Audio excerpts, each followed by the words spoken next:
بسم اللہ الحمد للہ والصلاة والسلام علی رسول اللہ رب اشرح لی صدری ویسر لی امری واحلل عقدۃ من لسانی یفقہوا قولی۔ ناظرین السلام علیکم ورحمۃ اللہ وبرکاتہ۔ سیرت النبی صلی اللہ علیہ وسلم انگلیوں پر، اہم واقعات کو یاد رکھیے آسان طریقے سے 5 منٹ سیریز میں۔ سبق نمبر 15، سیرت اور قرآن، مکی زندگی۔ سیرت اور قرآن آپس میں جڑے ہوئے ہیں۔ سیرت کی سب سے مستند اوتھینٹک یعنی 100% صحیح کتاب کون سی ہے؟ قرآن۔ سیرت میں واقعات ملتے ہیں، قرآن میں لوگوں کے خیالات اور نیتوں کا ذکر بھی ملتا ہے۔ قرآن کریم رسول اللہ صلی اللہ علیہ وسلم کی نبوت کے مختلف پہلو بیان کرتا ہے، مثلا یہ کہ آپ رحمت للعالمین ہیں، آپ فرشتہ نہیں، آپ پر مختلف طریقوں سے وحی کی جاتی ہے وغیرہ۔ سیرت میں لوگوں کا اس وقت کا حال ملتا ہے، مگر قرآن ان کے انجام کی پہلے ہی خبر دے دیتا ہے کہ دنیا میں کیا ہوگا اور آخرت میں کیا، اور قرآن کا بیان معجزانہ ہے، کوئی کتاب مقابلہ نہیں کر سکتی۔ اصل وجہ کیا تھی؟ مسلمانوں کو کشمکش، تکالیف اور جو چیلنجز تھے مکے میں وہ کیوں تھے؟ اصل وجہ کیا تھی؟ وہ ہے قرآن کا پیغام۔ قریش کے مشرکین کا مسلمانوں پر ظلم کیوں ہو رہا تھا، بائیکاٹ کیوں ہو رہا تھا؟ وہ قرآن کا پیغام تھا جس کی وجہ سے وہ سب کر رہے تھے۔ رسول صلی اللہ علیہ وسلم اللہ کے پیغام کو یعنی قرآن کو پیش کر رہے تھے، اس کی تشریح کر رہے تھے، اس پر عمل کرنے کے لیے مسلمانوں کا تزکیہ اور ان کی تربیت کر رہے تھے۔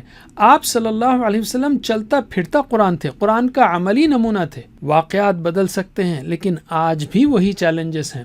قرآن ہر وقت کے لیے ہے، اس لیے اصل زور پیغام پر ہے اور چیلنجز کے جوابات پر ہے۔ تو تصور کیجئے مومنین اور مخالفین کی ان اوقات اور کیفیات کو جو روزانہ کی خاص و عام مجلسوں میں ہوتی ہوں گی، اٹھتے بیٹھتے سوتے جاگتے ذہنوں میں جو خیالات آتے ہوں گے۔ ایک طرف رسول اللہ صلی اللہ علیہ وسلم اور صحابہ آیات پر خوب غور و فکر کرتے اور اپنے ایمان کو مضبوط کرتے، ان کا یقین بڑھتا، کفار مکہ کی مخالفت اور ظلم کے باوجود دین پر جمے رہنے کی ہمت خوب بڑھ جاتی۔ سوچئے صحابہ کرام کو ان حالات میں جب یہ صورتیں سننے کو ملتی ہوں گی تو انہیں اپنے ایمان پر اور رسول صلی اللہ علیہ وسلم کی موجودگی پر کس قدر خوشی اور اطمینان محسوس ہوتا ہوگا۔ اور دوسری طرف کفار مکہ میٹنگز کرتے، بحثیں ہوتی، پلاننگ بنتی کہ رسول صلی اللہ علیہ وسلم کو، قرآن کو اور صحابہ کرام کو کس طرح بدنام کیا جائے، تنگ کیا جائے اور اسلام کے پیغام کو پھیلنے سے کس طرح روکا جائے۔ اس کا بیان ہمیں مکی صورتوں میں ملتا ہے۔ سوچئے کہ کفار مکہ کو قرآن کریم کے جوابات سن کر کس قدر جھنجھلاہٹ اور ناکامی اور رسوائی ہوتی ہوگی، جبکہ ہونا تو یہ چاہیے تھا کہ وہ حق کو قبول کر لیتے، لیکن ان کی انا، تکبر، آبا پرستی، ضد، ہٹ دھرمی ان کے آڑے آ جاتی، جس کا اگین قرآن کی مکی صورتوں میں ذکر ہے۔ یہاں پر ہم صرف مکی صورتوں کی باتیں کریں گے۔ مکی صورتوں کی چند خصوصیات لیتے ہیں ہم۔ صورتیں اور آیتیں عام طور پر چھوٹی ہوتی ہیں، الفاظ کم اور معانی زیادہ، زور بیان میں اتنی پر اثر کہ مشرک لوگ یہ کہتے کہ مت سنو ورنہ بہک جاؤ گے۔ عقائد اور اخلاق پر زیادہ زور تھا اس میں، اور نشانیوں کا خاص ذکر، جس میں اللہ تعالیٰ چاہتا ہے کہ انسان تاریخ و اطراف کی نشانیوں پر غور کرے تاکہ اس کا ایمان مضبوط ہو۔ یاد رکھیے وہ تکلیف کا دور تھا، انسان جب تکلیف میں ہوتا ہے تو عام طور پر غور فکر نہیں کرتا، لیکن اللہ تعالیٰ نے اس کی بڑی تاکید کی ہے۔ مکی صورتوں کے اہم موضوعات کیا تھے؟ توحید، رسالت، آخرت، تسلی آپ صلی اللہ علیہ وسلم کو اور مومنین کو، اور صبر کی تلقین، اور کفار مکہ کو دھمکیاں۔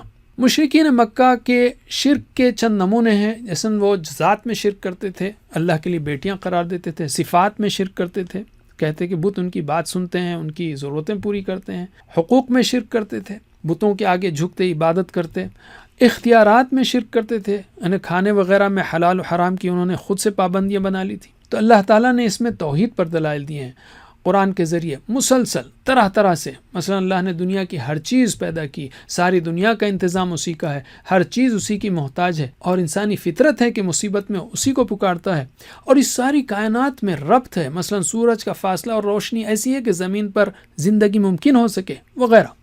رسول صلی اللہ علیہ وسلم کی رسالت پر مشرکین نے اعتراضات کیا، اس کا بھی ذکر ہے۔ مثلا انہوں نے آپ کو جادوگر، شاعر، کاہن، مجنون، جھوٹے وغیرہ قرار دیا، اور یہ کہا کہ کوئی اور آپ کو قرآن سکھاتا ہے، یہ کہ انسان رسول نہیں ہو سکتا، یا یہ کہ آپ صلی اللہ علیہ وسلم آبا و اجداد کے مخالف ہیں، یا یہ کہ رسالت کسی عہدے اور پیسے والے کو کیوں نہ ملی وغیرہ۔ اللہ کی طرف سے قرآن میں جو جوابات آئے ہیں یہ کہ آپ سچے ہیں، نبوت سے پہلے کی پاک صاف زندگی اس کا ثبوت ہے، تم سب مل کر قرآن کی ایک صورت ہی بنا کر لاؤ دیکھو، اور یہ کہ آپ صلی اللہ علیہ وسلم کوئی بدلہ نہیں مانگتے، اور یہ کہ آبا و اجداد کی اندھی پیروی مت کرو، عقل کا استعمال کرو، اور اللہ زیادہ جانتا ہے کہ رسول کس کو بنائے وغیرہ۔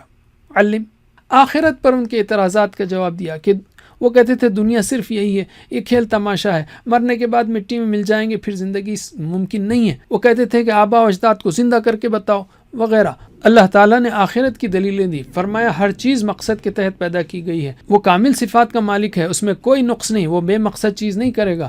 اتنی بڑی کائنات کو پیدا کرنے والا ہر چیز پر قادر ہے، ایک بار پیدا کر سکتا ہے تو دوسری بار تو آسان ہے، ہر بارش میں مردہ زمین کو زندہ کرتا ہے وغیرہ۔